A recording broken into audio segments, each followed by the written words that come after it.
Hi everyone, it's Heidi from flutterbyheidi.co.uk. I'm an independent Stampin' Up! Demonstrator based in the United Kingdom, and today I'm working with the lovely Quiet Meadow and Meadow Dies Stampin' and Die bundle.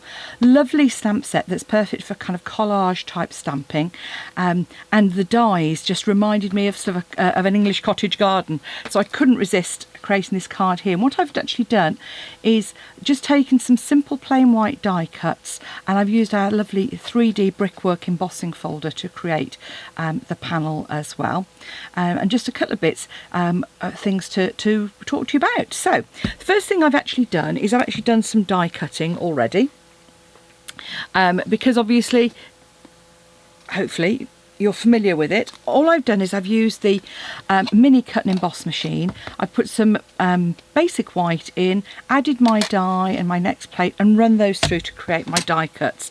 And I've created 3 here, one of each of the kind of floral shapes.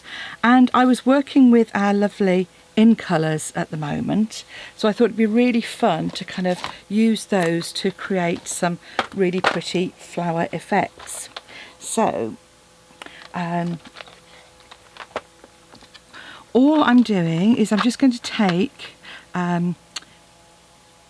each of our ones. So that's my evening. So here you go, soft succulent. So I'm going to use soft succulent. I'm going to use the same colour for all of the stems actually on this one. Soft succulent goes really well with all of them, and is a lovely sort of pretty green colour. And you can see my grid paper needs a bit of attention anyway, so I'm just going to very quickly just dipping the sponge dauber in, and I'm deliberately not blending this. I'm wanting that kind of speckled effect, just to kind of come down over those. And my ink pad is quite juicy. It's still obviously quite new. So I've only dipped it in once and then just added the colour all over. Then I'm going to use my fresh freesia. So exactly the same again. Just pop that all over, and you can obviously get. I'm just going to make that more intense. This reminds me of Ragged Robin. For those of you who are in the English countryside, not that you see much of it about. Perhaps the other one was Ragged Robin, but this one certainly reminded me of cornflowers as well, and some lovely sort of pretty cottage gardens. My garden is full of stocks and things at the moment, so it's really lovely out there, especially in the evening, sort of to get that there. So this one's polished pink, so I'm going to take that for my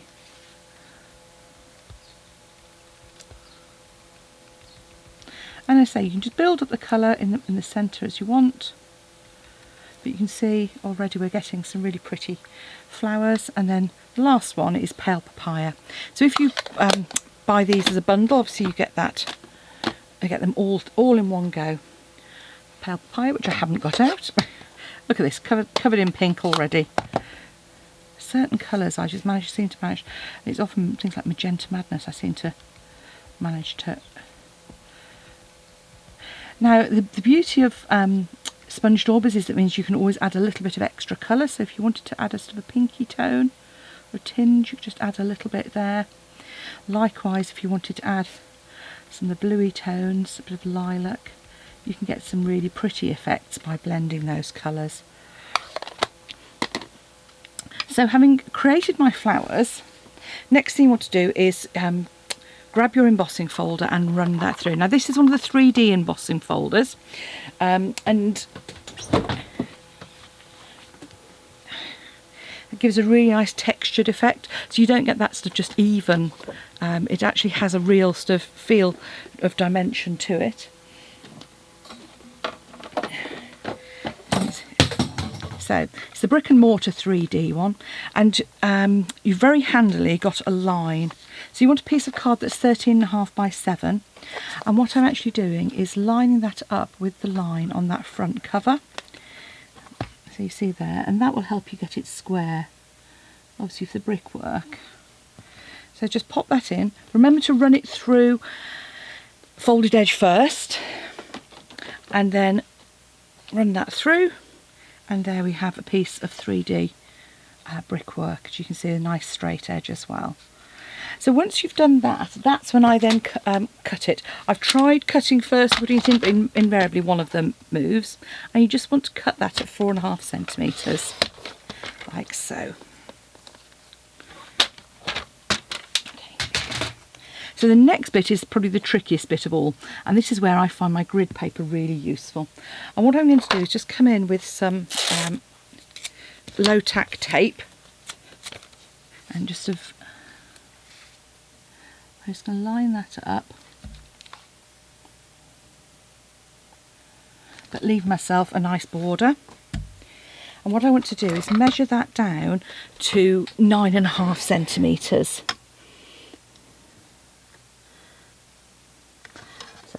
So take that line there.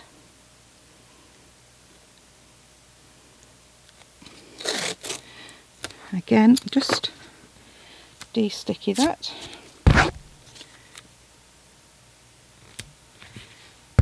Now once I've done that, I find the best way to do this is to use some either tear and tape or red tape. Either of those would work really well. I just find it easier to use tape where I'm not actually adding, rather than tape rollers, I'm not adding any pressure onto there. And I'm just adding a single piece.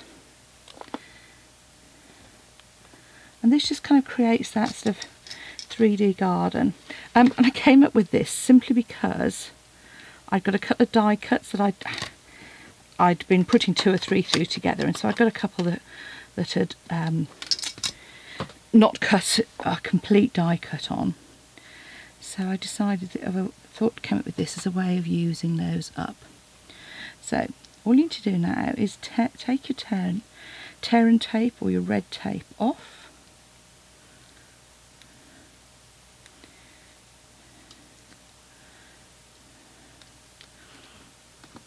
And I've got some of these other floral sprigs, and you can see there that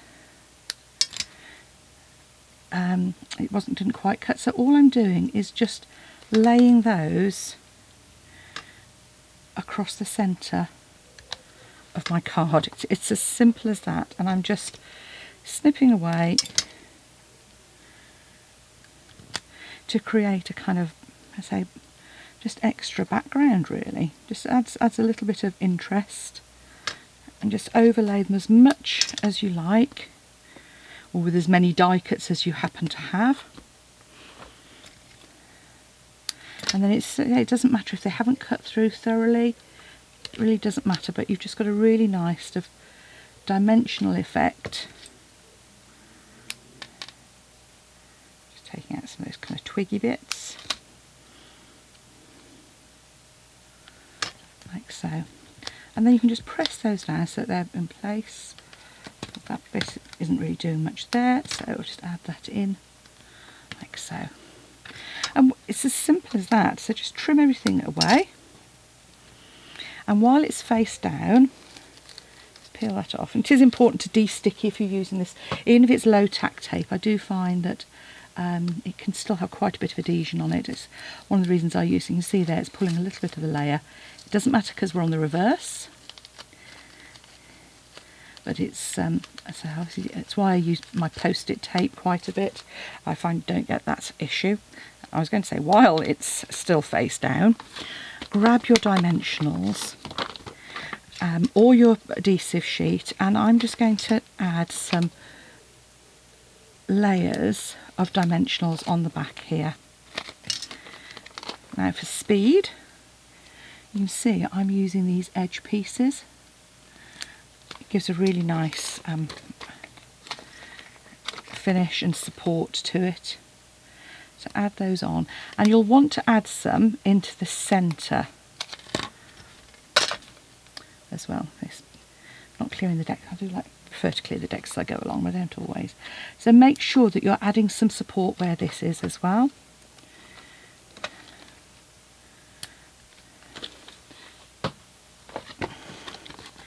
Here we go, some more here. So we want another stuff piece in the corner. so. Have another strip on this bit here.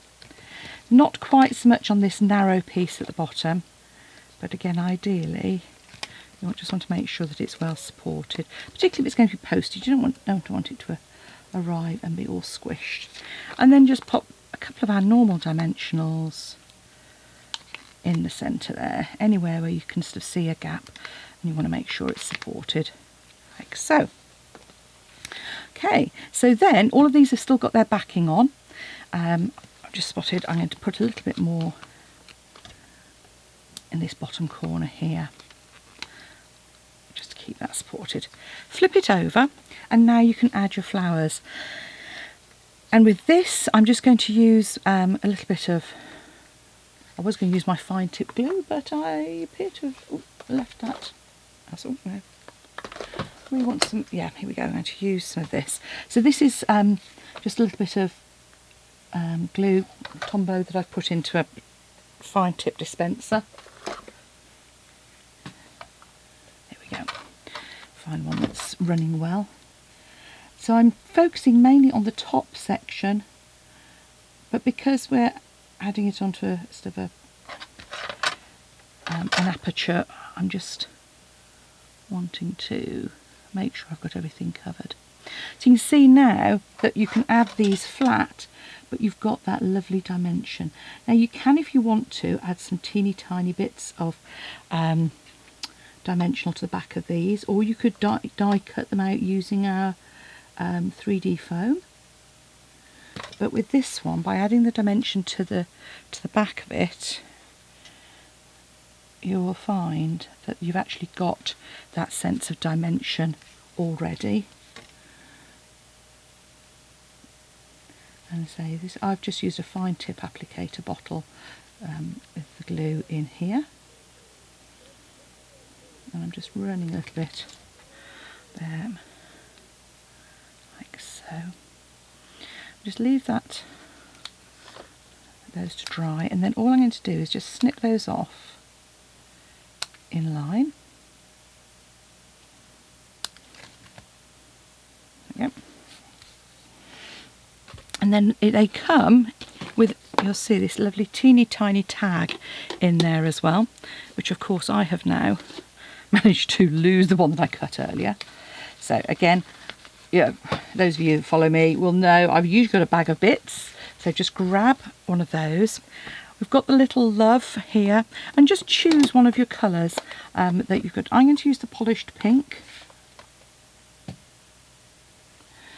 to add that on there, so that'll stand out.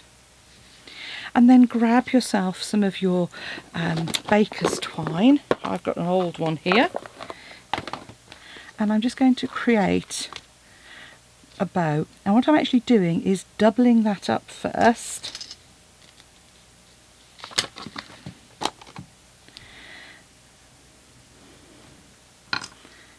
like so. So once it's doubled, then I'm just going to create a freestanding bow. You can either do that by doing what I call bunny ears, or just tying it on itself. And you tie it on itself, create your loop, round, and pop it through. Like so.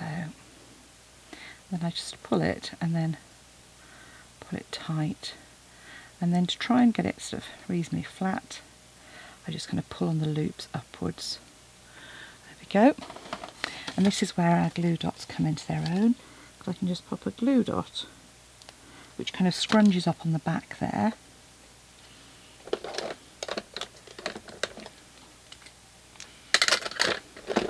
And I'm just going to trim those, like so, and add with another glue dot a little love tag. Now if you want to, you can obviously thread that through. It will go through quite easily, or to be honest with you, just pop it on the front and it will be fine.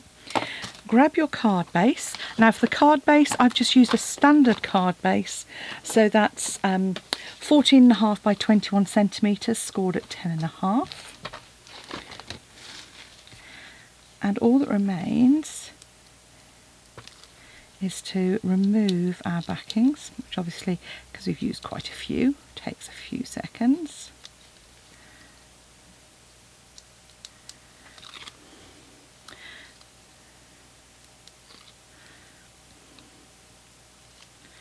So hopefully what this gives you is a way of using up any spare die cuts that you've got.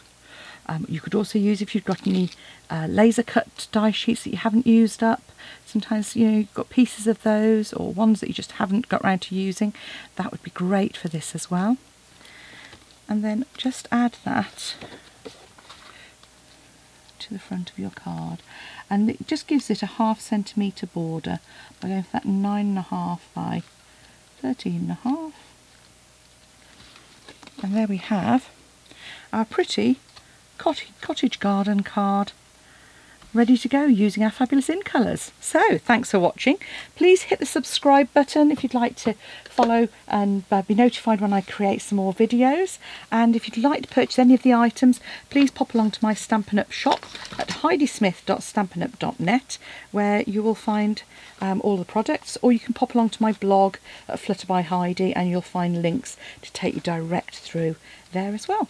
Thanks for watching. Bye now.